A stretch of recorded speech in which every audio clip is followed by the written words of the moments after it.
రాష్ట్ర ప్రభుత్వం సూర్యాపేట జిల్లా కలెక్టర్ గారి ఆదేశాల మేరకు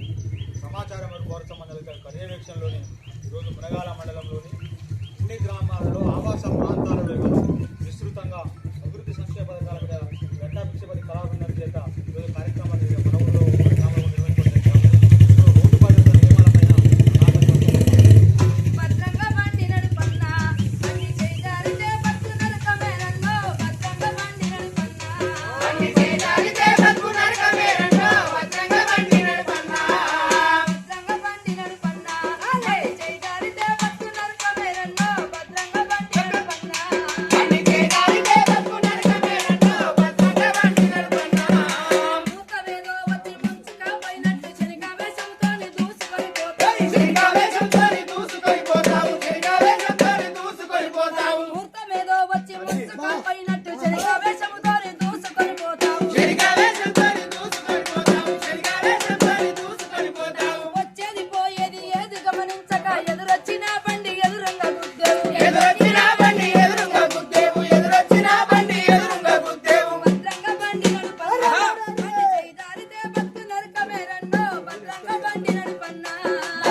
అగురి